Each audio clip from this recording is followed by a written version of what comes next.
We are delighted to have Dr. Alison Yaeger here with us today.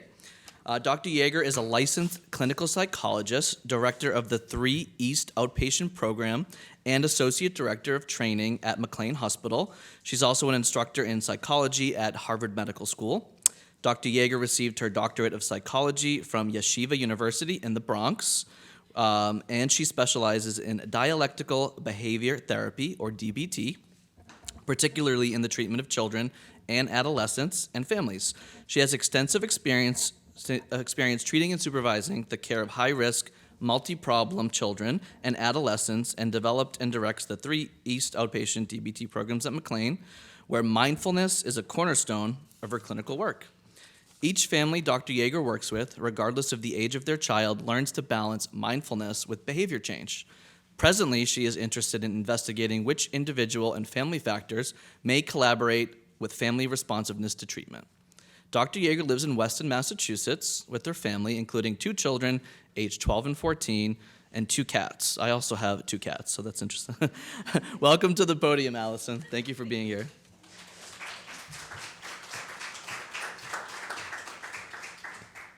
Thank you, Mike, for that lovely introduction. And thank you to everyone who came out today. It is raining. I thought that what you said was apropos. If it was snowing, we might be here and rain keeps us home. So thank you, everyone, for helping to launch the Lunch and Learn series. Wow, that's hard to say. So a round of applause to each of you for coming out on this rainy day to learn about mindfulness and being here in the moment. My hope today is that each of you will walk out with an idea of how you can bring mindfulness in an intentional way into your life or into your children's lives or into the children you know's lives. And before I go into the tips and traps of how this begins to be implemented, I want to almost take 2 steps back and tell you why it's such an honor to be here for myself. I was introduced to mindfulness in the late 1990s. So we know mindfulness is a buzzword now. We see it in so many places. Our kids are taught it in the schools. There are programs devoted to mindfulness and health. In the late 90s, this was not the case, and that is when I was first introduced to mindfulness. So now here's the big picture of Alison. I grew up in New York, which you may hear I am a New Yorker at heart, so if I start talking too fast, someone raise their hand and tell me. And I think it's just kind of in my family, had some level of worry or some level of what we might call anxiousness, but it was never impairment. It just kind of was. And in some ways, this was really helpful to me. If I was nervous about getting good grades on a test, guess what? I studied. My nervousness went down, and this was really advantageous because I did okay on my tests, right? When I got to college, I was in this huge university, and I was worried my teachers wouldn't know me. This is a normal worry, I think. It was an impairment, and it propelled me to sit in the front. You remember those 500-person lecture rooms? I was the person in the front row. So it propelled me to sit up front, or I was going to office hours and meeting my teachers and finding a way to really navigate the system in a way that I may not have done had I not had this kind of functional worry. So it was my friend. It's in my family. It was in my community. We like a little bit of worry in my world. Then I made it to grad school. Again, worry a little bit advantageous, and not surprising either, because grad school, if any of you have been through, can be really challenging. It comes at a time in your life where kind of developmentally you're on your own. The demands are very specific, and it's not a generalized learning approach anymore. You're really learning the ins and outs. And I always knew I wanted to work with teenagers. I work with teenagers now. I work with the sassiest of them all. I love them, and then I love it so much I brought it down to kids because I realized snark does not start when they're 13. It actually starts when they're 8. And so I've always, or some may start younger. And I always knew I wanted to work with teens. And coming into grad school, the way it's structured is, and it's a 5-year program, if you will, just a little background. So your kind of first year is built on this training of like learning the essentials, and your second, third, and fourth year are training placements, where you're actually moving into the work of doing therapy. And then you have your pre-doc, and then you have your post-doc. Okay, so it's set up. It makes a lot of sense that this is how you would do this. And as a first-year student, knowing I wanted to work with teenagers, I decided to apply for an advanced or a 4th-year placement. No worry at all. And here's the scoop. This was my wheelhouse. I knew how to talk to professors. I knew how to answer questions. I knew how to study in advance. I was very prepared. And I still to this day don't know why I received the placement. This was great. I was so excited. I couldn't wait. This is everything I wanted. I was working in the Bronx with high-risk youth who had so many risk factors. I was almost surprised by it, and at the same time, this is the reality of their lives, so accepting of it. And I couldn't have been more excited about this. And I got there. The training year starts in July. And I quickly realize that I am the least experienced person there. And when I say there, I mean there. I'm clearly the youngest student because it's made for advanced students, and here I am on my second year. I am not a licensed clinician, so all the clinicians have more experience. The admin staff, they had all been there longer than me. So it was no surprise, maybe within like the first month, that I was like, oh, I don't deserve this. What am I doing here? And I don't know if anybody heard that, but that was like my worry thought in my head. And that was not a helpful worry thought, by the way.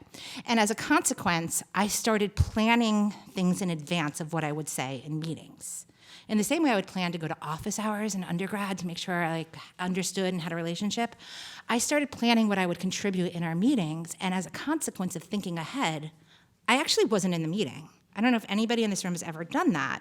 When you start coping ahead for what you're going to say, you stop listening to what's actually being said. And the unintended consequence of that is your team actually loses your input. You're not contributing in a meaningful way. You're contributing in the way you planned to contribute, not in the way the conversation meandered. A wonderful supervisor. I'm in supervision one day, and he hands me a package of M&Ms, and he says, I want you to spend a minute with these M&Ms and tell me about them afterward. So I spend that whole minute thinking about what I'm going, right? What, am I emotional eating? What's going on here? But I'm a good student, so I'm going to do it. And I'm like, okay, so I study these M&Ms, and I plan in my head everything I'm going to say. They're round, they come in colors, they have M's on them, whatever it may be. And I was not present at all. I just want to share that with you. I was not present in that moment. He asked me what I saw, and I was like, I don't know, they're round, they come in colors, they taste like chocolate. Here we go. Why'd you have me eat the M&Ms? So the answer was, we notice you're not present. And so we want to be able to help you be more present. And it wasn't like an analysis of why aren't you present. It wasn't like what else is going on for you. It's how can we help you develop tools to be more present. And I was like, with M&Ms? You think M&Ms are going to be the thing that makes me more present? Great. I like chocolate. We're going to be great together. The reality, though, is what he was saying to me at the time is, I want you to be able to pay attention when you need to pay attention and not really having your thoughts take control over where you are in the moment. And that, like, I can tell you exactly the color of the sofa. That was a cornerstone chapter change for me in my life, because that was when I began to think about what is mindfulness and how do I begin to use it. And so if we kind of coming into our slide deck for a moment, the definition of mindfulness, as John Kabat-Zinn set out for us, is the awareness that emerges through paying attention on purpose, in the present moment, and non-judgmentally to the unfolding experience, moment by moment, second by second, be with those M&Ms. I'm like, okay, what are you talking about? And so let's bring it down. When I talk to teens and when I talk to families, if I were to borrow into this language, because part of this is I work with little kids, plus I'm a mom. I've got my kids and I've got my kids' friends. This is not the language they attach to. And when I say, hey, would you rather be in control of your mind rather than letting your mind be in control of you? Suddenly, you've got like, yeah, that'd be cool. And so that was the same with me. When I realized that the goal in this conversation with my supervisor was to be in control of my mind rather than my mind saying, okay, think about this, say this, plan for this. It was a really effective intervention. First of all, the fact that I thought I was fooling everyone is kind of hilarious at this point in my career, but I wasn't. And the fact that they were also pointing out that we're missing your input, you were brought into this team for a reason, and we're not getting it, so we really would like to help you be more present in these conversations, had such a powerful impact on me, as like kind of just me as a human being. And so I said, all right, I'm gonna give this mindfulness thing a try. You've got it. And so I set out to give myself 60 days of being mindful. So what have I got? Now, my life now looks nothing like my life in my 20s, let's be honest. First of all, there's cell phones now, and there weren't cell phones then. But the more reality is, I was a grad student. My obligations were to my training, my research lab, and to my relationships. I'm a working mom now. My life looks very different. My obligations are taking care of my kids, to my job, making room for me, for my husband. There's a lot more on me. And I don't know if someone said to me now, like, hey, I want you to do mindfulness for 2 months, how it would go over. And I do know, because I've done this, that's my hope for each of you. I'm not saying y'all have to leave here today and be like, I'm on this for the next 2 months. I am saying this is totally doable no matter what stage of life you're in. And so I said, all right, I'm going to do this mindfulness thing. I'm going to figure this out so I can be a better student. I can be more present. And I might still have worry thoughts. And to be honest with you guys, I'm still going to have worry thoughts. It's just who I am. And they're not going to cause me impairment or cause me to go quiet in ways that it did in that particular chapter of my life. And so 2 months of mindfulness go by. And I'm mindful of everything under the sun. So what I'm going to do today, I'm not going to give you like my foreshadow moment, but I'm going to teach you guys how to do this. This is my goal. My goal is to bring this into language that you can be like, got it. I know the 3 steps of how to do it. I know my choices of what to do, and I've got this. And that's really the equation here, which I'm going to spend the latter part of this morning talking about. But 2 months being mindful of anything I could. And you know what I discovered? Some things I liked being mindful of, and some things I really didn't like being mindful of. It's true. And he knew my mark. Like, he must have seen me eating all those munchkins in our meetings, because M&Ms was a really sweet way to start with me, no pun intended. Had he said, I want you to track your breath for a minute, he would have lost me right there and then. So it's also knowing who your audience is. Now, kind of flash forward X number of years later, I can tell you tracking my breath has become my go-to mindfulness practice. I can grab it with me anywhere I go. I work with kids. And I don't like using absolutes. Very, very rarely is following your breath the first practice I'll go to with kids. So for all the times we tell them to track their breath, it's incredibly difficult for them. And so kind of when I come back to that kind of categories, just so you know, those 2 months I spent figuring out what worked and what didn't work. Tracking my breath did not work for me in my 20s. I will also tell you that being mindful of having my eyebrows waxed did not work for me either. So I was like, bring it on. I can be mindful of anything. And there were some things that were really powerful. And I was like, that was a minute? I can do 2 minutes now. And there were some things that I was like, how many more seconds in this second? Oh my gosh, I'm now no longer being mindful. How do I get back? So it was definitely a journey. And it will be a journey for you, or be a journey for your children too. If anybody has a mindfulness practice, you know that already. You know there are things you can go to that are in your like, I got this box. And there are things that you're like, wow, I still need to work on this muscle a little bit more in this area. And the same is true for kids. They have their likes and they have their dislikes.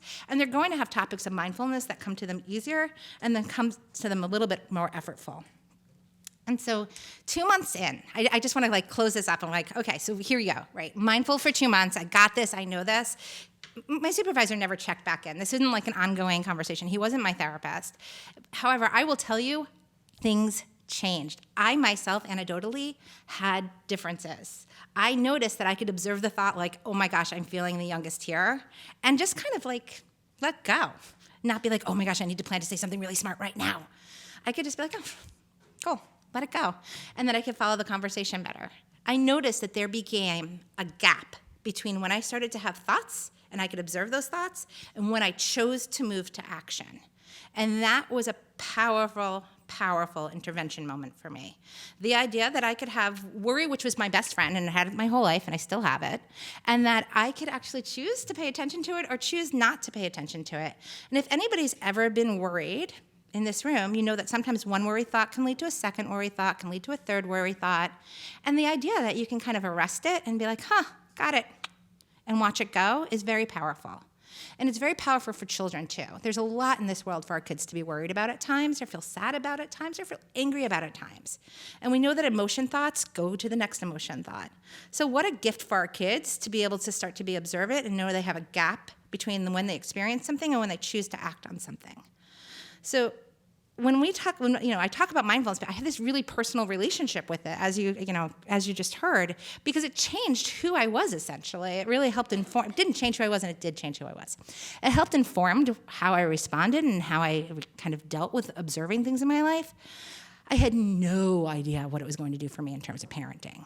I had no idea how it was going to set me up to respond differently, or how it was going to set me up to learn how to follow my breath, because sometimes that's the tool you've got. And so it really was this gift that I still, like to this day with that supervisor, still I'm like, A, thank you, and B, really? And it just was such an incredible gift, because I find that I use it routinely and effortlessly now. And it's been so many years, so of course it's effortless, but there are times I really, really need to use it. Right? We were driving in this morning. Anybody else drive in besides me? It's raining. Anybody else park in the garage on the top floor where the rain was pouring down on them? Yes. And here I am walking into right in my heels, right? Okay. So maybe not being observant of like how wet and humid it is, but grab your breath and focus on it and recenter and have a choice to come in the door composed as opposed to having the choice to come in the door frazzled. So that's where it becomes this gift. And it becomes a gift for kids too. If they're going into exam and they're feeling worried, what a gift to be able to notice they're feeling worried rather than be like, next story thought and next story thought. So hopefully today this is going to make sense and you're going to walk out of here like, I know how to bring this into my house with my kids. And a little foreshadow, we're all going to do some mindfulness in here today, just to kind of give you that heads up. So when I learned mindfulness in the 90s, we didn't have the data out yet. It wasn't the buzzword that it is now. In only the last 10, 15 years have we really come to see and study and examine the benefits of mindfulness and what it can do. And so I've summarized some of that for you right here. So in case anybody's maybe like, maybe not, like Alison's story doesn't apply to me, which of course, let's go over a little bit about what we're talking about. What the research tells us about the benefits of mindfulness is that it decreases rumination. I put that one up there first because I think that I was alluding to that in my conversation of how I came to mindfulness, right? It really did halt the ruminative thoughts. And that's my personal point. Nice to know the data supports it. So it's not just anecdotal for me. It also decreases our stress, which is not entirely surprising because if we suddenly have more control over our thoughts and actions or perceived control, it does reduce our sense of being out of control or reduce our sense of stress. My favorite is this enhances your working memory. So I am not going to tell you all that as a mom who is working, that having mindfulness practice in the morning guarantees that I will remember to bring my cell phone with me. And it certainly doesn't guarantee that I'll remember to fold the laundry that's in the dryer. I don't know if anybody else has that problem. But we do know that it does overall, big picture, enhance your working memory, that kind of day-to-day holding on to things, which I think is just a wonderful gift, especially as I'm getting older.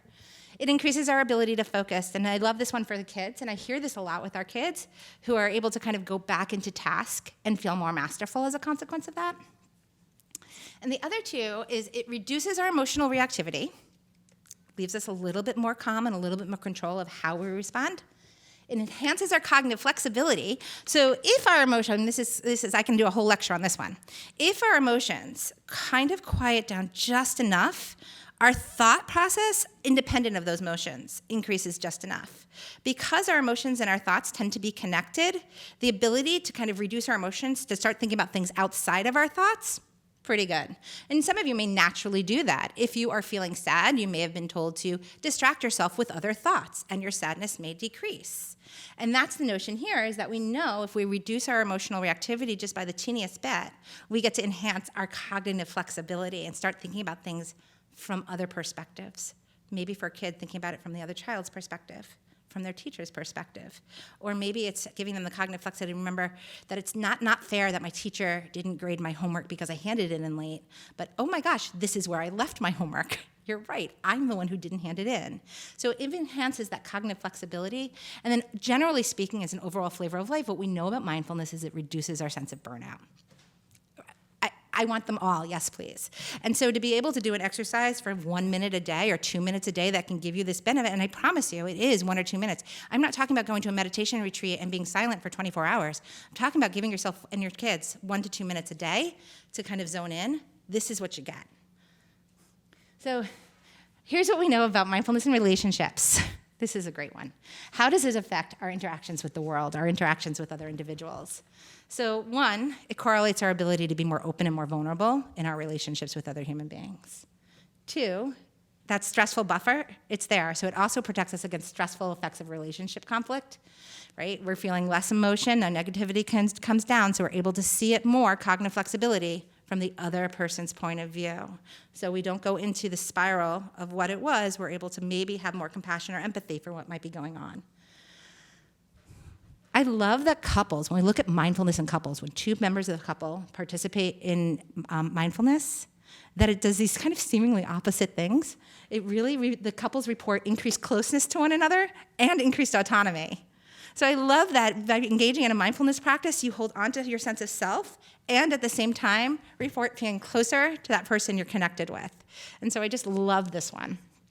You should also know that as a parent, there's that increased closeness with their interactions and a reduction in your parenting stress. Parenting stress, for those of you who have kids, is different than maybe work stress.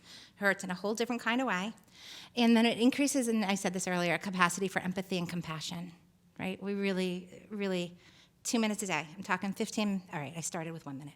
1 to 2 minutes a day, 15 minutes a week. Build yourself up, and this is the benefits of it. So I'm going to translate it. Like, why? If you're sitting here right now and you're still like, not so sure, here's my why bother slide. Here's what's in it for you. And give it a try. This is like my 2-month challenge. Just give it a try. 1, it gives you more choices and more control over your choices. Winner, right? If you ever felt like you did not have a control over a decision or felt you had to make this choice, this is an option of kind of changing your perspective on it. 2, it reduces our emotional suffering. I've talked about that plenty. And increases our sense of well-being, right? We love having all the feels. Sometimes we would like more good feels and less negative feels. It can also help us make more important decisions, and that's that balance. I told you I could talk for an hour about this, that balance on the emotions and the logic. Ultimately, as caregivers, we want to make decisions about our children that come from like our parenting gut, that place that is like what we instinctively hope to be true or instinctively reflects our parenting values.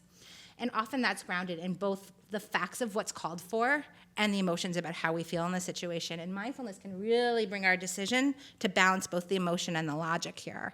So when we're talking about parenting decisions, and there's so many difficult parenting decisions that we make, what a wonderful way to know that it might bring it down just a little bit and make us a little bit more effective in our decision making, or help us make the one that kind of sits or resonates with our gut and not the heat of but I want a cell phone, everybody else has a cell phone, I really need a cell phone, I'm the only one in my class without a cell phone. It can help you kind of get to that logical side and reduce the emotions. It helps you focus, we talked about that, leaves you more effective and productive. Win, win, win. It increases your compassion. I'm a psychologist. I got to tell you, I have all the feelings. I feel them really fast. I feel them really intensely. I also get to come down really quick. It's a luxury. And so I think having compassion, it's a luxury. It really is. And I think having compassion is such a gift.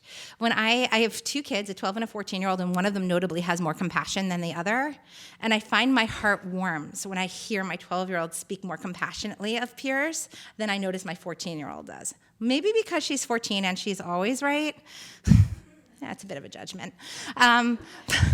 But it is refreshing. It's just like, I can't explain it in any other way, that there's like a melt that happens when I hear my 12-year-old have compassion for someone else. It's just, if y'all can walk out of here more compassionate today, please do it. It's a pay it forward that I just can't explain. And then, of course, we know that there's a lot of studies out looking at mindfulness with chronic pain, and there are a number of health benefits that come with this. And so we know it lessens pain, it lessens stress, there's cardiac effects, there are a number of neurological changes that happen. We know that mindfulness can be actually healthy and a buffer for you. So this is what you get. This is what you get for 1 or 2 minutes. And we are actually probably going to do 6 minutes of mindfulness in here today. Are you guys ready? Yes. I love it. Okay. So before I go into that, all right, we're here. So I'm going to make this as easy for you as I can. And why do I want to make it easy for you? Because I want you to walk out of here and practice it. That's my goal. And why do I want you to walk out and practice it? Because I'm really hoping the world will be a more compassionate place. Yes, that's true. And also because I really love kids, and this is a huge win for the kids. So I'm going to tell you how to do mindfulness. And the reality is there's 3 steps. 3. 1, 2, 3. 3, that's it. I'm going to ask you to repeat them to me like 12 more times. And if you only do one of them, you will not be mindful. So you do have to do all 3 of these steps, just to give you a heads up. And then not only do you have to do all 3 steps, but then I'm going to tell you what you can do. So first things first, let's talk about what these 3 are. Doop, doop, doop. They are to not judge. They are to stay focused and to be effective. That's my, let that soak in for a minute. And just, if you're comfortable doing so, just by a show of hands, how many of you have tried mindfulness before? Awesome, I love it. And so for those of you who have tried mindfulness before, if anybody cares to volunteer, what do you notice happens if you become judgmental during your practice? Anybody want to volunteer? I know I'm asking a lot. I'll give you a hint. Oh, Mike. For me, and I do it mostly in nature, I just feel like it's a doing thing, but you kind of are bumped out of that feeling of joy and peace when you start judging and you get the monkey mind. Yes, I've never heard monkey mind. Full credit answer, you get bumped out. There it is, right there. You get bumped out of the moment that you are in, and you make room for the emotions and the thoughts and the judgments that come in with it. And so one of the things that we strive and teach when we talk about mindfulness with kids is the real importance of not being judgmental, and I'll get into that, and staying focused and being effective. 1, 2, 3. They come together. It's not a choose your own adventure. Stay focused, non-judgmental, and do what works for you. So let's talk about this idea of not being judgmental. Mike, I'm going to lean into you for a moment. You said it. I agree with you. We are judgmental by nature. It is hard for us to imagine a world where we do not go to judgments. We may go to judgments as shortcuts and not describe them and not mean anything positive or negative about that statement. And we are instinctively, as human beings, going to use judgments. That is where we are. When we're in a mindfulness practice for 1 minute, I'm going to ask y'all to suspend those judgments. This is an exercise in not evaluating as good or bad, helpful. You are just going to describe it as it is in that moment. So, judgments. Driving in this morning in the rain, had the thought, he is a horrible driver. And I don't even know if it was a he. I'm so sorry. This person is a horrible driver. And that, right, brings up my emotion, brings up my energy. This is a judgment. What I'd rather see happen, and what the goal of mindfulness is to break it down into the pieces you observed through your senses that got you to horrible as your conclusion. That slow down moment of really going through what your brain is taking in and what your senses are telling me. He is driving 40 in the left lane. His blinker has been on since the last exit, right? He keeps pumping his brakes. These are things that got me to the conclusion that he is a horrible driver. Now, had I stayed in my zone of he is a horrible driver, quite possibly, I may have had more judgment. Instead, I was like, okay, what is it that got me to horrible? And then I can choose to respond differently. You know what? They're a slow driver. It's true. Their blinker has been on, and I don't have to stay in the left lane. Right? Instead of driving really close to him and being like, dude, you are in the wrong lane, move over, which is what I may do if I continue to think I'm sorry, I'm a New Yorker. It's what I may continue to do. Having the description in place gives me the choice to make a different decision of, like, Alison, really? Is this the hill you're going to fall on? Move into the right lane, be fine.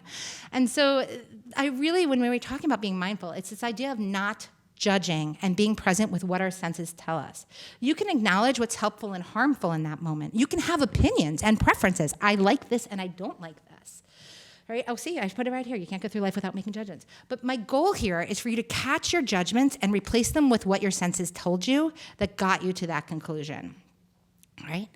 If I had said on that fateful day back in the 90s on a couch in the office in the Bronx, I really like M&Ms, that would have been a great observation. That's a preference, and I'm allowed to have preferences. If someone said that to me now, because I still use M&Ms, I may say, well, what got you to that conclusion? And then I might push a little bit further. How did you know you like them? Okay, you were salivating. You had the thought, I can't wait for the next one. All great. So I may push a little bit more to uncover some of those observations that their senses are telling them. And it's the same with kids. They may say, I like it. Oh, I don't know if any of y'all have heard this. It's boring. It's fine. You can push a little bit further in your mindfulness practice to get a little bit more detail, because the goal of the mindfulness practice is for them to start to have intentional control of their thoughts and their senses. And so this is like a pulse point for you to slow them down and ask more questions in a very benign way. So in some ways, I say it's 1 or 2 minutes. Right now, I'm upping them up. But then there's also a reflection conversation you can have with children, which is different than the reflection you may have with yourself, where you may push them for more descriptions. Right? My compassionate one, I don't want to divide my children as compassionate, less compassionate. My son can tell me lots of descriptions in a very fluent way. And my daughter, she's 14, again, kind of wants to spend all day in her room and with her friends, which makes a lot of sense. I can even still get her to slow down and tell me some descriptions. It's just some. And I just want her and I want him to have more intentional control of what they're getting to. She still may say school was fine because her objective is to get up into her room and check her snaps. Okay, that's fine. That's fine. I know she's using it as a shortcut. And the point is, does she have the ability to slow down? And when you're doing an intentional practice, that's your seize your moment opportunity to help them be more descriptive. So that's my really long way of saying, when we do these practices, you're not going to judge. So you might be thinking, what do I do if I do notice myself judging? Right? Here's an important piece. Don't judge your judging. If you notice, it's true. If you notice yourself being judgmental, I want you to label it, this is a judgment. And how can I get to the facts that got me to the judgment? There's no shame in it. There's nothing wrong with it. It's not helpful. And so don't judge your judging. Our thoughts, I hope I'm not aging myself here. There's an I Love Lucy episode. Y'all have seen I Love Lucy? Okay. There's an I Love Lucy episode where Lucy and Ethel work in a chocolate factory. Some nods. And their job, I mean, I think it's a comedy sketch, but their job is basically to take the chocolates as they come down the conveyor belt and put them in the box. And it's actually a really funny episode, so if you haven't seen it, go ahead and watch it. And what happens is they can't keep up, and so they stuff the chocolates everywhere they can possibly stuff them. And I say this as a metaphor for our thoughts and our judgments, that often our thoughts and judgments will come so fast in a mindfulness practice, like the chocolates coming at them in the conveyor belt, that we don't know where to stuff them. And the objective with mindfulness and not judging, this is why I say don't judge your judgment, is just to let the chocolates go. That's okay. I can have a judgment, and I can notice it, and that's being mindful in the moment. So really, the hardest part of this instruction manual is catching judgments and labeling them as descriptions. If you can do that, the next 2 steps are going to be very easy. So let's talk about them. The next one is stay focused, right? Ironic, because we're talking about intentional control and being focused in the moment, and I say step 2 is to stay focused, and it is, in fact, stay focused. The reality is if you've moved your focus, you are not being mindful. That is why it's in the instruction manual. Please stay focused. Hone in on what it is you've chosen to be mindful of. Follow the directions. Slow yourself down and stay in that moment. It's amazing how many kids I have to give this directive to, and yet they need it. Especially the kids who are kind of like this. I'm like, no, just going to stay focused. And if you notice your mind wandering, bring it back. That's my language to them. If you notice your mind off this task, let's say we're going to mindful puzzle, bring it back to the puzzle. I may, if you know the child you want to bring this back to is someone who does have a hard time kind of sitting still or paying attention for long periods of time, I would do 2 things. One, I would do a kind of more of a 30-second or 45-second practice, really short, but I may also give a visual clue of how to bring their attention back, because sometimes saying that is not enough. So if it is a mindful puzzle, I may take a corner piece of the puzzle and move it to the side and say, if you notice you're not paying attention to this, which, by the way, is mindfulness because they're noticing their mind's not on task, bring your attention to that puzzle piece and see if you can come back into the activity. So I will give kind of visual cues as I can, because the goal here really is to just stay focused. As adults, less so for the kids, but for us, sometimes when we have kind of quiet mind moments, our past thoughts or our future thoughts, our present thoughts all kind of start to blur together. I don't know if that happens to anybody in this room, but when we kind of sit, maybe at the end of the day, maybe in those quieter moments, anything can pop in. Our minds become like a blank slate. And so if you've chosen to be focused of anything that comes into my mind, you're like, let me just follow my conveyor belt, you're in great shape. If you're choosing to be focused on doing this puzzle with my child, and you're thinking about the time you did a puzzle with your parent, you are not in that moment with your kiddo. So I want you to bring your attention, just like you would give them the corner piece, I want you to bring the corner piece back and bring your attention back. So that's when I say stay focused. It's really, your mind is going to naturally drift. It is on you to learn how to start to bring it back. If you were a first-time mindfulness person, I would never say, let's do a 10-minute mindfulness practice together. It would be so incredibly hard. It would be like someone asking me to run a marathon right now. I don't run, by the way. And so it wouldn't work. And in the same way, I really do start, in all my kind of 20-plus years of practicing, I have learned that starting small is my gateway to the kids and gateway to their caregivers, because we already have such full plates that doing something that is just for a couple minutes is manageable and doable. Go bigger and say you can't focus on anything else or else you're not following the rules. It's really hard.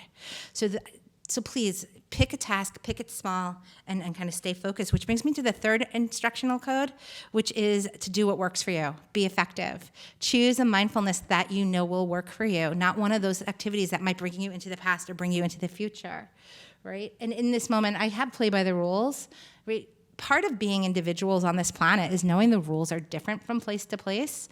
And while at home, my daughter might be able to listen to music as loudly as she wants, if that's what helps her get in the groove to get ready to do homework. Can she do that at school? No, she can't. So, well, I guess maybe if her earpods are in, but that's not the point. The point is the rules are different from place to place. And being effective is knowing the rules are different from place to place. And so not setting yourself up or setting your child up to engage in a practice where it won't be permitted. So playing by the rules is really important. And then the other piece that I put in here is emotions. And we talked earlier about this kind of imbalance between emotion and thought. Really strong emotions, shame, vengeance, revenge, useless anger, when they take hold, and they take hold in kids too, they're strong. And there's a lot of thoughts that go with them, and a lot of action, what we call action urges, right? That we want to do things. And so being mindful of that is very challenging. So when I say kind of being effective, the goal is to let go of that, and that might be where I say, okay, just for 30 seconds, I want you to build a wall and focus on this for 30 seconds. And that can help with that gap. I'm not saying don't have that emotion. I am definitely not saying you're wrong for having that emotion. I'm saying, hey, that's a really intense feeling you've got right now. For 30 seconds, can we put it over here and do this together and see if it helps bring this down? So that's that let go. That there has to be a willingness on our part also, if we are feeling, right? If I had that road rage going in, physical set, like gripping the wheel, thinking about all these drivers, how I hate the rain, I never should have moved from San Francisco, like, what am I doing here? I could go down that spiral. I could. Ooh, hello, Mike. I could, and it probably would not have been effective, and I probably would, right? It would not have helped me. So if I were going into a mindfulness practice with that mindset, I wouldn't be in the moment. So your 3 skills here, remember them? Don't judge, stay in this moment, and be effective. That's it. If you feel like you can do that, and if you have questions about them, jot them down, because we're going to have a Q&A at the end. That is the 3 I want you to go. Yeah. Are we ready? Are we ready to move on? Okay. Let's be mindful. So the next part, before we kind of move into Q&A, is the idea that we're now going to do 3 types of mindfulness. And I'm going to introduce you to what your options are, and hopefully give you just a bunch of tools to be able to take back to your kiddos. That's my goal for the next part. 3 things you have to do together. Those are how you do it. What you do becomes up to you. And there are kind of just 3 categories here. And I'm going to go over them. You can observe, you can describe, or you can participate. That was my one fly-in slide. I don't usually like them, so I hope you all appreciated that. We're going to start with observe. Observe is a category of what you can do to be mindful. You each have this ability already. I really want to stress this. That observing is what we call wordless watching. It's taking in information with our senses before we label it with words. Pro tip, this is not where I start with kids. It can be where I start with adults, though. Wordless watching is that noticing, if you've ever, you may have done it today, right? When you were upstairs on the roof like I was, and noticed and you kind of pull your jacket tight.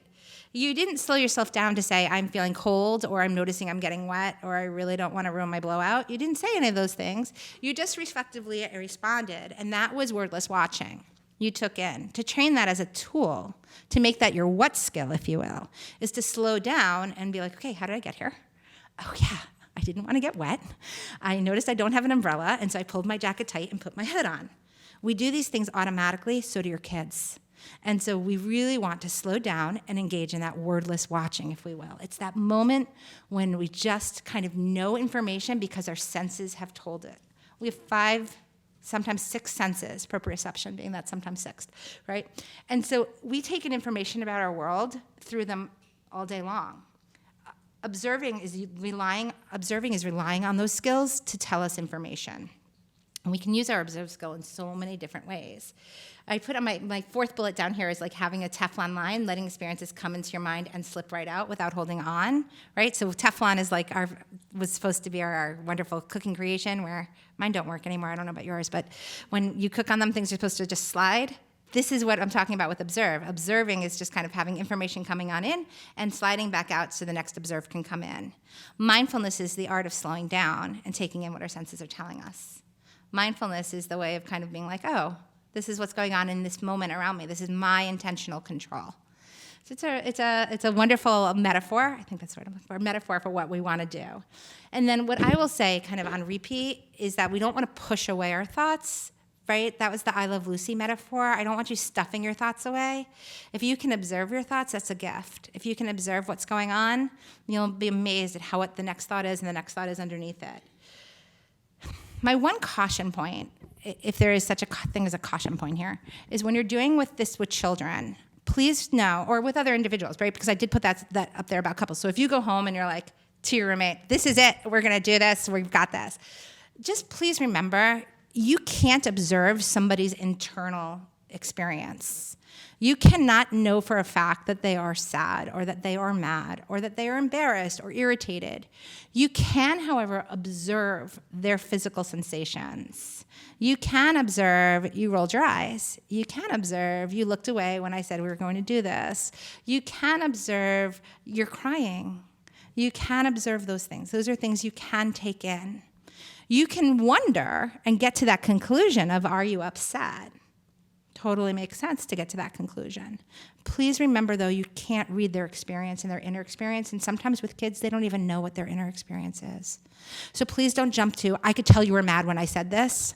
Please don't do that, because I want you to jump back and let them have the space to be able to observe it. You can observe, like, wow, you were squeezing that squish ball really intensely. You can observe that, and maybe what was going on for you.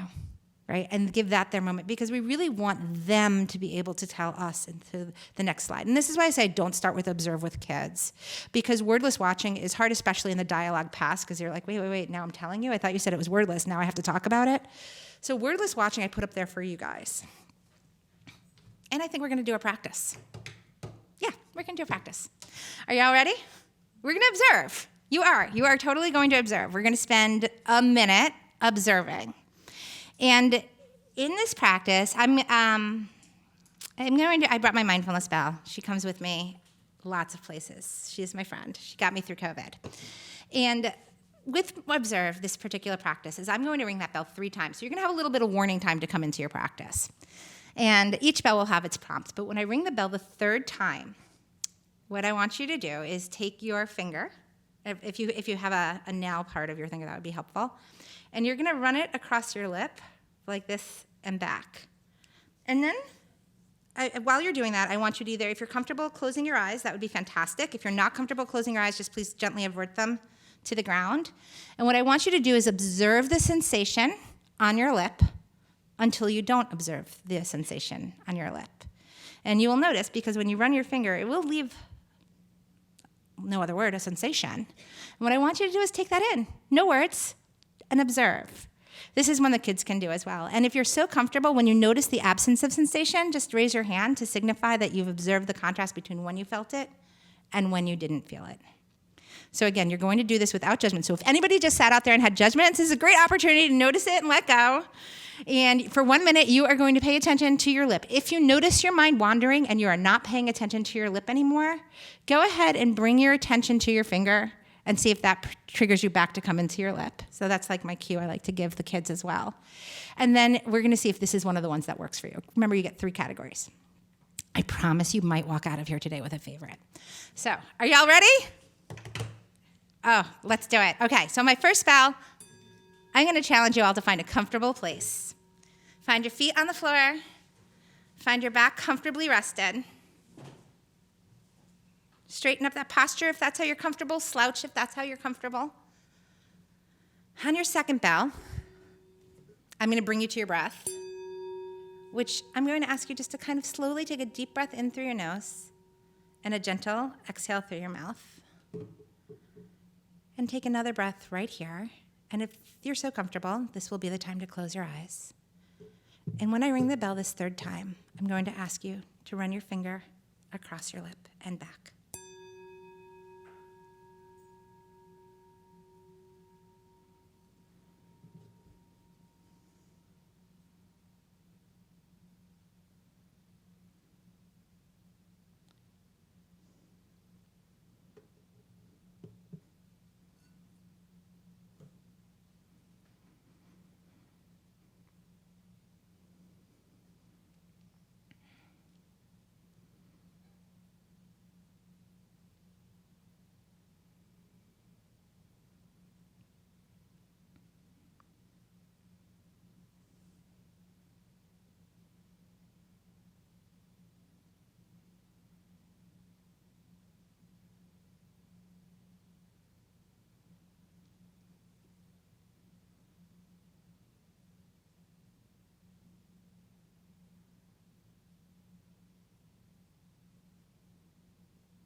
Go ahead and bring your attention back into the room, away from your lip. All right, now that was an observed practice. I'm going to ask y'all to kind of chat at your tables for a minute if you're comfortable doing so, just a little bit. And the questions to answer are, were you present the whole minute? If I wasn't present, how did I bring my attention back? And what did I observe? Now's the time I'm asking you to put words on it. You're out of the practice now.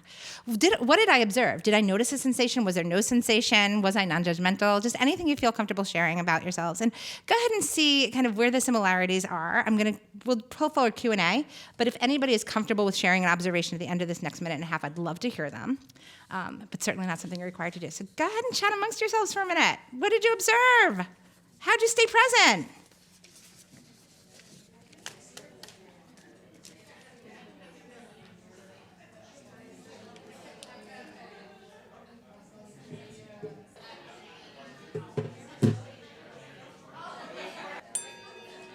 All right, when you're all ready, come on back over.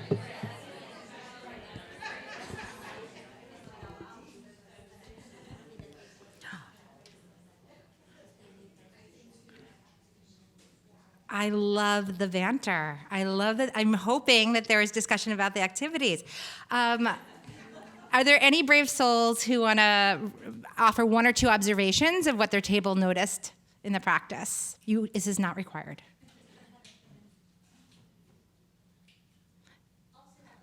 Oh, thank you, Brian.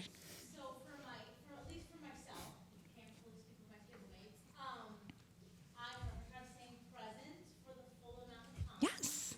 And actually, because I am one of those like did I check off the?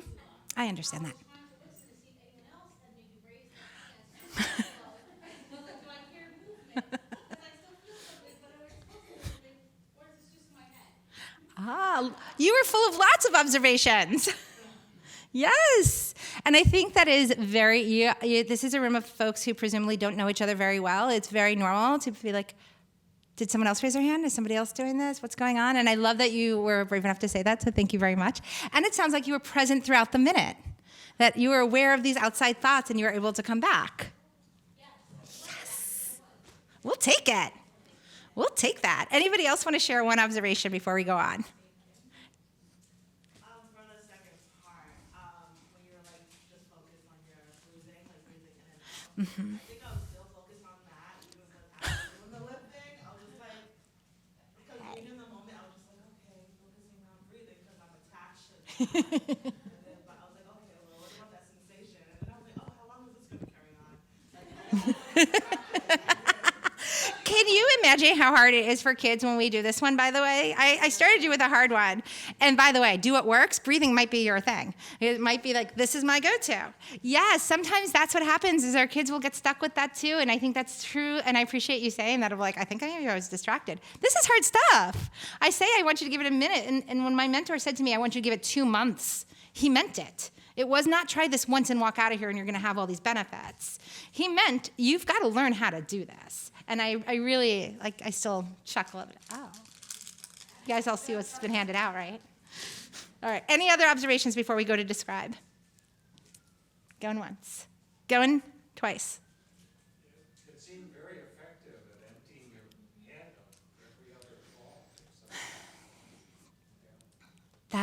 Thank you. That's the power, I think. I don't want to say power. That sounds a little hokey, but I think that's often the intended consequence is to have a blank slate and get to the point where our conveyor belt is not carrying all of our thoughts. For our children to have that gift of not having all the thought, emotions, interpretations, judgments, reactions that they have and just be in that moment is really wonderful. So I'm happy that happened for you. I hope you'll continue that type of practice. Maybe observe your kind. All right. Are y'all ready? I have a very special relationship with M&Ms. They're the nut-free kind. Thank you very much. And so we are going to have a chance to practice. The next type of skill that we use is describe. Now, observe works for a lot of folks. And as I said, personally, like who I am now versus who I was when I started mindfulness, I could never have, I'll be really honest with you, I could not have done an observed practice. It in my wheelhouse. It would have been incredibly difficult for me to stay present in that moment.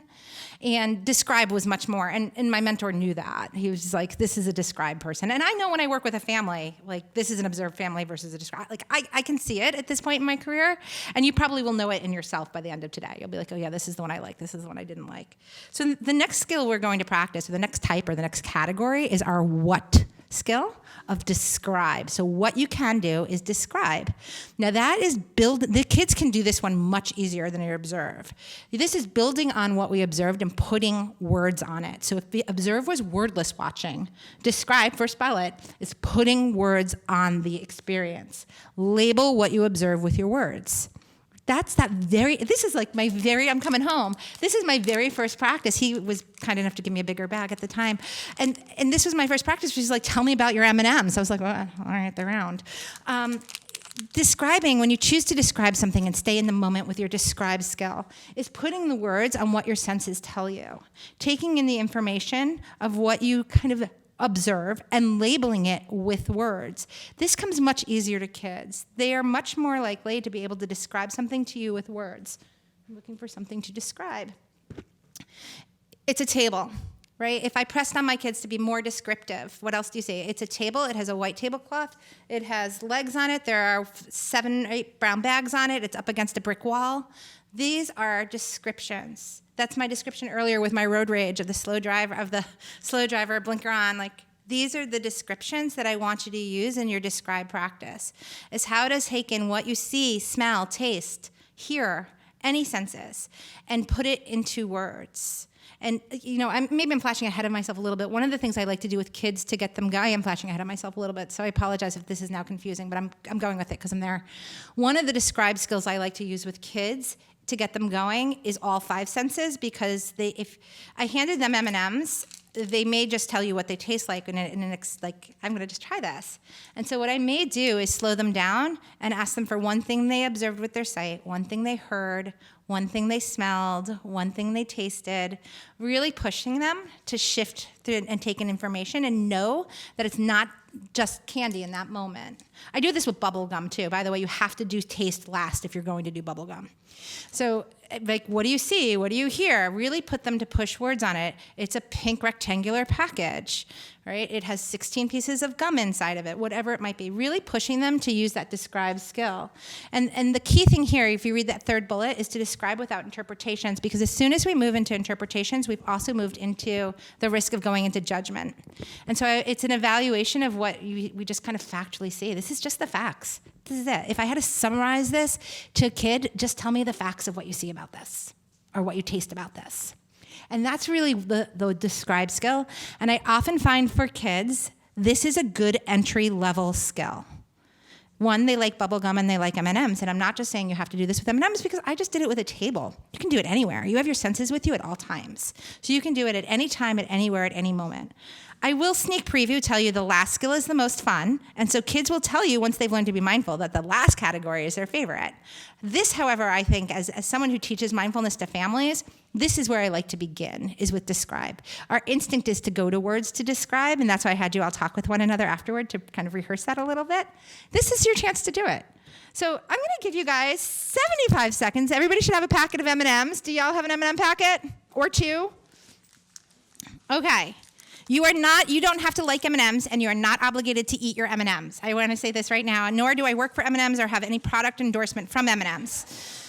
You are required, however, to pick a sense or pick multiple senses and describe in your mind what you see. And I'm going to do the same thing as I did last time, is ring that bell 3 times. And and when I say describe in your mind, it's like your inner dialogue. It's a brown bag with M and M written on it. Whatever you may choose to open them. I am going to actually ask you, just as a modeling for when I do this with kids, I am going to ask you to open the M&Ms or ask for a second packet. And just if you have a green M&M, I always choose the green ones. I don't know why. I'm just going to ask you to put it on the side, because that's my cue. Is if I notice my mind wandering and I'm not paying attention to my M&Ms, bring it back to the green one. It's a lot easier to bring it back to a specific M&M than the whole task at hand. Any questions? All right, everyone has a green M&M. Everybody has a packet of M&M. Please raise your hand if you need more M&Ms. And don't start until I ring the bell.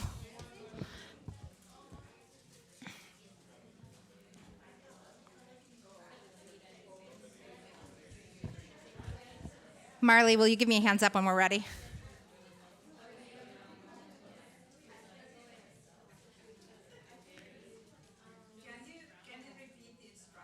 I absolutely, the whole thing. I thank you. Yes. All right, folks, I'm going to ring the bell 3 times. Same with last time. I'm going to bring you into awareness, bring you into your breath, and bring you into the activity. When you're in that activity, we're going to spend 75 seconds observing and mentally describing what we notice about our M&Ms. You may choose to taste your M&Ms, look at your M&Ms, listen to your M&Ms, feel your M&Ms. Guys, what sense am I missing? Smell, or smell your M&Ms. You can choose what, or all of them. It's up to you. The goal here is to spend that minute observing and internally dialoguing what it is, putting words on what you see, taste, smell with your M&Ms. Any questions? I want to make sure we got it. Oh, and by the way, I want you to do that non-judgmentally, and I want you to stay in the minute, and when you notice your mind wandering, you go to that green, and I want you to play by the rules. So that means no thinking about the times you had M&Ms when you were trick-or-treating as a kid. Deal? Okay. All right, here we go. Let's hope you can hear my bell. So first bell is to come in and find yourself in a comfortable spot for this practice. Second bell is to find that breath. Allow yourself a slow inhale through your nose and a steady exhale out through your breath, really grounding yourself in this room. And on the third bell, I'm going to ask you to be mindful of your M&Ms and describe what you note.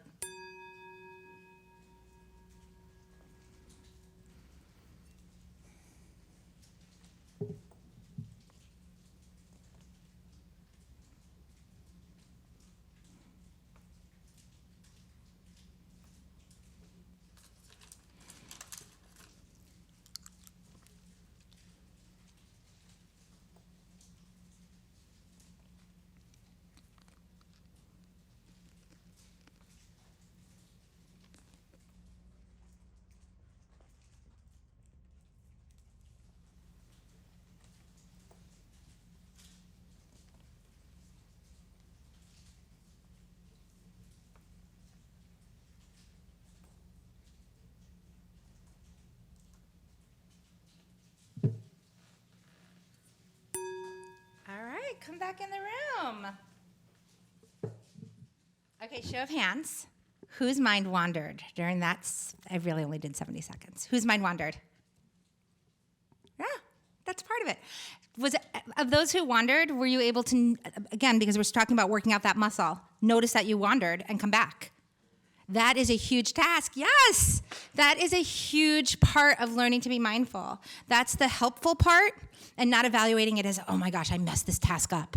You observed. All right, I'm mindful of the time. I want to make sure we have our third practice. I also would love to hear some descriptions. I have been mindfully hearing about M&Ms, by the way, for 25 years. So go ahead, bring it. I don't think there's anything I haven't heard, but I've heard a lot. So I would love, it's all of your first time, so there's a lot to learn about an M&M.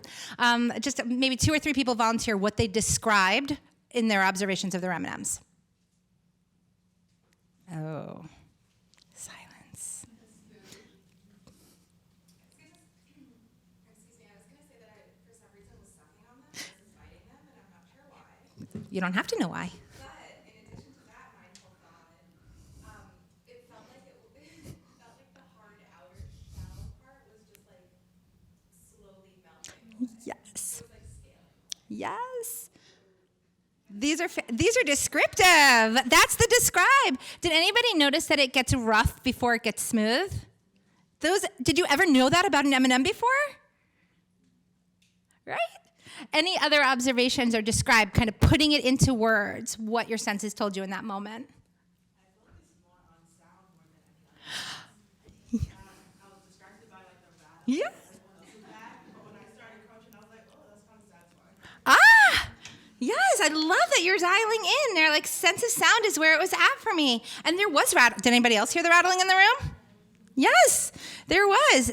Things we may not normally notice, things that are going on in the background of our lives all the time that we're not attending to. And when we choose to be mindful, it's like shining a spotlight. We get to take in so much more information this way.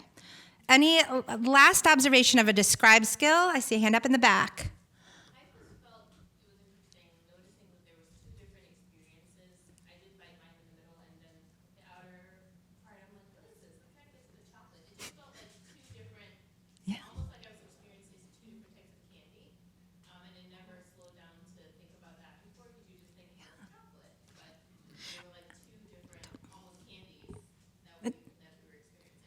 and descriptively, it was two different candies. There's the hard shell and the chocolate middle part.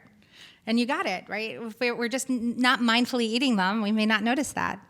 I love it. I love it. I love it. All right. Should we? Oh, yes. Because I don't eat milk products, I focused on this totally visually. Yes. What'd you learn? And it was delightful, really. Smooth, bright, round. It has a soothing texture, pretty, colorful. I'm very visual. I love it. And if you have a child, like, can I play into that for a moment? If you have a child who is artistic and has a natural artistic, that's what I would hope to pull from them is maybe refrain from the urge to eat them, notice that urge and not, and see what you can notice artistically about the M's. And you can even take that one step more narrow. This is like for advanced players, is study the M, not the M&M, because you'll notice it's also a W. I saw one more hand before I move on. The yellow ones seem to be missing the M word. The other ones are. All right. Y'all can look at your yellow M&Ms now. It's true. It's far less pronounced. Just to confess how I failed the test. There's no failing. I'm simply looking at them and I realized, gee, some of the blue ones don't have the M on them very well. And actually now that I see it, a couple of them don't either. Observation, quick conclusion, which I should have resisted, poor quality. And that might be an example of coming out of the M&M to the poor quality control at the M&M factory and factually accurate in your descriptions that some of the M's may not be printed clearly. You may also notice the M's are not entirely round, which has led me in the past to poor quality control. All right, we have one more practice to go. I hope this is one you'll bring back because, as I said, observe is an important strategy for us, and I think it's a great way in. For kids, I don't start with observe. In all my years, I start with describe, and then I move to participate, which we're about to do. Yay! Okay, full disclosure, I have the most fun. Fun is the icing on the cake in mindfulness. That is not the reason we engage in mindfulness. We engage in mindfulness so we can have intentional control. But fun is a good way to have it. So I'm about to teach you the participation, which is your third option of what to do. This is the strategy the kids like the most. When I run a graduate group with kids who've graduated out of my program, who stay with me for long periods of time. And when I let them lead mindfulness, I start every group with mindfulness. When I let them lead, which is every week, without fail, they choose a participation practice. So there must be something to it. So I tell you this because it might be, don't start with that because there's no going back. And I want you to work your way up to it. So participation is exactly what it sounds. You're 100% throwing yourself into the activity. You're not going to worry about yesterday. You're not going to worry about the future. You're not going to worry about, like, oh, did I get my parking validated? You are going to be 100% in the zone with what you are doing. You all have done this. We see this with, if any of you have student athletes, this is when we see our athletes. They get in the zone. They kind of become fully in that moment of what's going on. They are like, my son's a pitcher, and so each pitch in baseball, each pitch he has to reset, right? And if he throws if he puts two people on base at the same time, his goal is to reset and get back in the zone for the next pitch. And that's what we see. We really want to be in that moment, experiencing the full range of emotions that come with it. Now, sometimes with participation exercises, emotions may come up, and I don't want you to push them away. I want you to embrace them, and that's why I say these can be your fun ones, and really kind of be like, here's the emotion. It's not that I'm going to focus on the words describing my emotion. I'm just going to be one with it. So if you've ever, and I know you all have done this, I gave the student athlete, it's also, if you've ever been driving on the highway and listening to music and then missed your exit, I'm not saying I've ever done that before. That's being in the moment. You're really fully participating. You all probably have examples of really zoning in. If you've ever been writing an email really intensively, kind of thinking about it, and didn't notice that it was 20 minutes later and you're still in the same email, you're participating. So it's a skill y'all have. Choosing to do it intentionally, though, is very different. Setting your mindset to say, oh, I'm going to intentionally jump all in right now is very different than looking back and being like, oh, look at that. I was participating. I didn't even realize that. Because mindfulness is a muscle, and we want to intentionally work it out. And so it's great that you have moments that you're already doing it. What I want you to have is more intentional moments. And right now is going to be your intentional moment. So remember what I said. You're going to jump all in. So you're going to let go of negative emotions here. You are going to let go of judgments you may have about the practice I'm about to ask you all to engage in, and you are going to fully be in the moment. In this practice, I am going to ask everyone to stand up, and around your tables, I'm just going to, I just want to make sure everybody has enough people.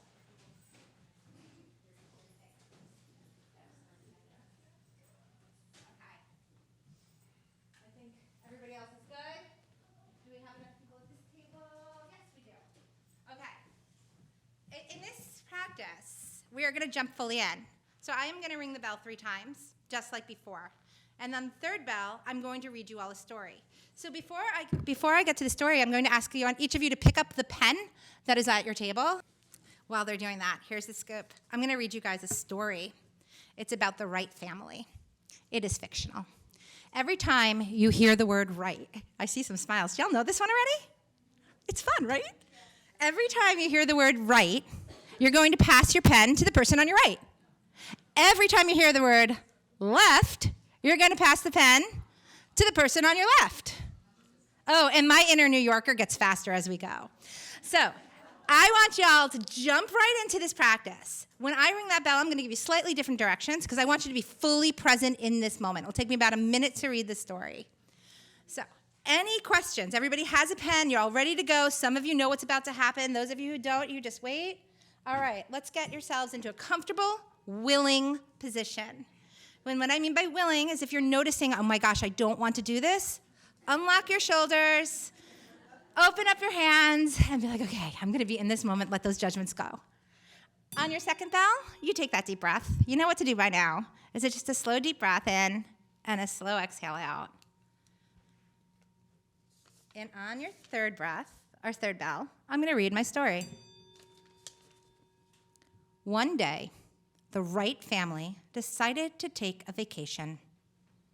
The first thing they had to decide is who would be left at home, since there was not enough room in the Wright family car for all of them. Mr. Wright decided that Aunt Linda Wright would be the one left at home. Of course, this made Aunt Linda Wright so mad that she left the house immediately, yelling, "It will be a right cold day before I return." The Wright family now bundled up the children, Tommy Wright, Susan Wright, Timmy Wright, and Shelley Wright, and got in the car and left. Unfortunately, as they turned out of the driveway, someone had left a trash can in the street, so they had to turn right around and stop the car. They told Tommy Wright to get out of the car and move the trash so they could get going. Tommy took so long that they almost left him in the street. Once the Wright family got on the road, Mother Wright wondered if she'd left the stove on. Father Wright told her, "Don't worry, I checked the stove," and she'd not left it on. As they turned right around the corner, everyone started to think about other things they might have left at home. No need to worry now. They were off to a right fine vacation. When they arrived at the gas station, Father Wright put gas in the car and then discovered he'd left his wallet at home. So Timmy Wright had to run home to get the money that was left behind. After Timmy left, Susan Wright started to feel sick. She left the car saying she had to throw up. This, of course, got Mother Wright's attention. She left the car in a hurry. Shelley Wright wanted to watch Susan get sick, so she left the car too. Father Wright was left with Timmy Wright, who is playing a game in the back seat. One more paragraph. With all this going on, Father Wright decided it was not the right time to take a vacation. So he gathered up the family and left the gas station as quickly as he could. When he arrived home, he turned left into the driveway and said, "I wish the Wright family had never left the house today, right?"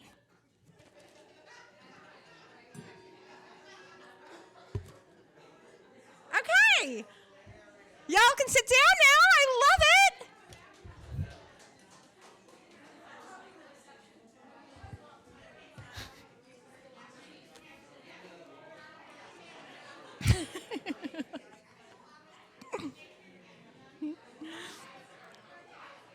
Oh my gosh, remember 2 exercises ago and when I couldn't get y'all to volunteer and now you're all a chatter? Okay. What did you notice? Anybody notice? Now's the reflection part when you're doing this with your kids. What did you notice in your practice? Oh, come on, you're not going to get quiet on me now. We're at the end. I would say that I felt comfortable deferring to somebody who I could tell was like natural. Oh, like shifting the pen? Because this is a very popular skill set.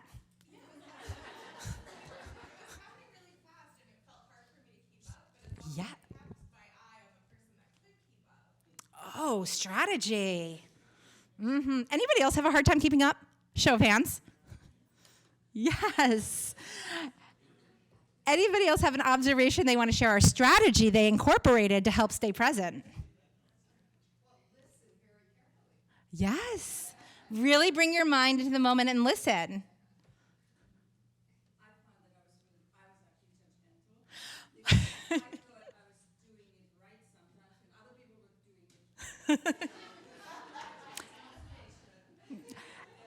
It, it is a great observation of how we can develop those opinions and judgments and not be factually accurate at the same time, and I really appreciate it. And this is a hard one. I told you I graduated up. This is a hard practice and something I work up to with kids. It's also really fun, so they like to kind of get into it. And it's a great exercise for that purpose. The downside of it was that I wouldn't be able to tell you anything about the story. Yes, I did not plant that. This is an excellent point. So when I do this in groups, one of the things I ask is, so who can tell me about the story? No. Because was the objective, was my instruction, do what works, play by the rules. Was my instruction to listen to the narrative and tell the story? My instruction was to pass to the right and pass to the left. And so you all were doing that by passing to the right and passing to the left. And sometimes just being confused, which is hard to do in this practice. Yes? I beg to differ with that because I think I focused more on hearing you say right or left, and I heard the story. Did you hear the story? I know what the story was about. Fabulous. Like being like, Oh my gosh. and I stopped myself from being judgmental. And like, oh my gosh, people have 3 pens. Like I was really. Yes. Yes, that happens. Did everybody have a table where someone had more than one pen and somebody had no pens? Yes, it's a part of the practice, totally part of the practice.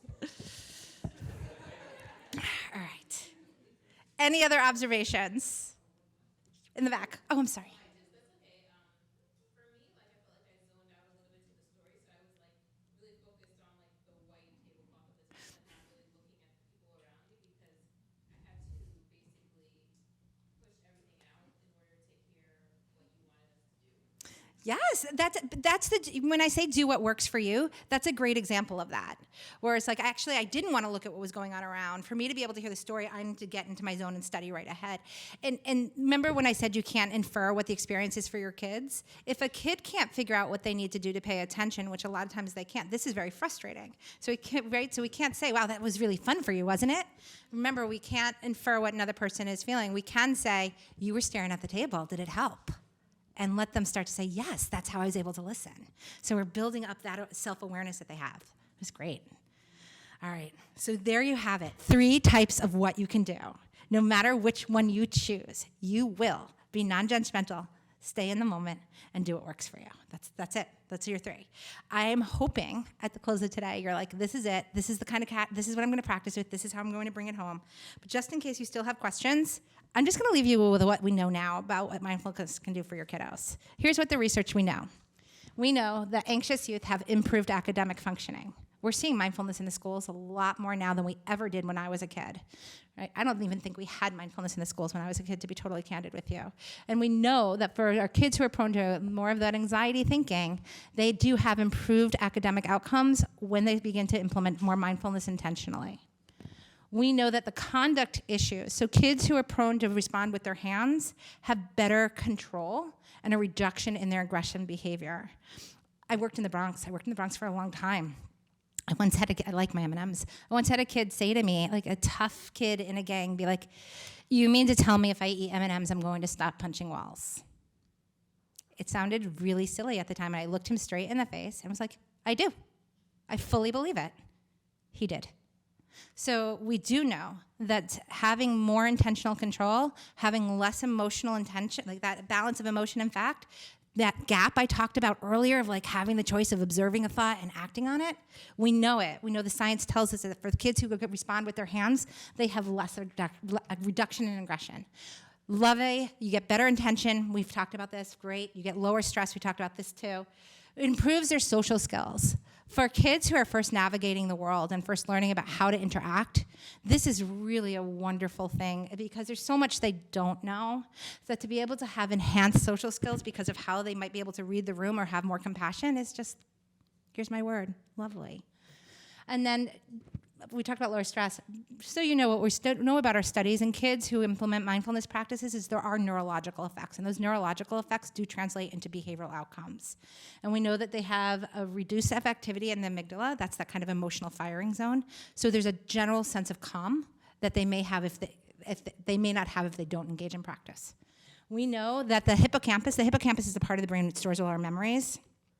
And we know that there's increased inactivity in the hippocampus of individuals and children who use mindfulness. Winner. Remember, okay, I'm getting older now. Memories are getting harder and harder. I forget where I leave my phone on a daily basis. We know that memory is going to be a wonderful thing, and it's also helpful to our kids in so many ways because they have so much to hold on to in a day. And then the last thing I want to highlight is that the prefrontal cortex is the last part of I'm going into like short charts here, but it's the last part of our brain to develop. And it's also integral for our development. And so we know that kids who use mindfulness practice actually have more activated prefrontal cortex, which correlates with more maturity and development along the way. So there's all these kind of wins that come with it. As I heard in the room, and I heard a lot of laughter, and it leads me to my judgment conclusion that perhaps there was some fun in here today. I hope that each of you will go through. Just so you know, before we move into a quick Q&A, because I'm mindful of the time, here are some practices you can do at home. They're the observed skills, and I'll quickly put them up there for you to take in. Name that punny as a great, if you have multiple kids in your family or multiple kids you're doing this with, name that penny as a great observed skill. You're just going to put a bunch of pennies in a bowl. Everybody takes one out, spends 30 seconds observing it. Put those pennies back in the bowl and ask them to take their penny out. That's it. That's the whole practice. Boom, mindfulness in a nutshell. The describe skills I like is, I love this one. This is popular with kids. Personal share, since I already love M&Ms, I love the Georgia Aquarium. They have a wonderful webcam. I really like whale sharks. I didn't tell you that before. It's true. I'm slightly obsessed with whale sharks. So you can turn on the aquarium feed. It's a live cam, and ask the kids to describe what they see in the tank. Right? Is it a turtle? Is it a hammerhead shark? Does the whale shark come on? Right? And they have like 100 different. My kids that I work with prefer puppy cams. They don't all share my obsession with whale sharks. And there are lots of different puppy breeds out there. They're called puppy cams. If you Google puppy cam, and you can just watch puppies. So, and then the other one is a sharing shoes exercise, which is a lot like the M&Ms we did, where you partner in dyads and you describe each other's shoes. That's it. And if someone says, those are really cute pumps, that's when you slow them down. Be like, well, what did you see that got you to cute? So you see where, like, all these ways we're teaching our kids to be more descriptive along the way. And then the participation practices that I put up here is, I should have had you guys do this one. Tear a horse, just quickly with your eyes closed. Take a piece of paper, set a timer for 90 seconds, and tear that piece of paper to look like a horse. Have fun. And the last one I put up here is scavenger hunt. This is, I will tell you, my teenage daughter, this is probably her favorite practice when she has worry thoughts. Runs in the family. But just like find 5 things that are red, 4 things that are blue, 3 things that are green. Or you can do it with shapes. 5 green things in your room. 5 squares in your room, 4 circles in your room. You can really play with it, but it's a really good way to force the intentional control and kind of quiet down the emotional experiencing. All right, everyone. I'm going to hand it back over to Mike. Thanks for staying late, those of you who could. Can I just have a round of applause for Dr. Yaeger? Thank you. Appreciate it.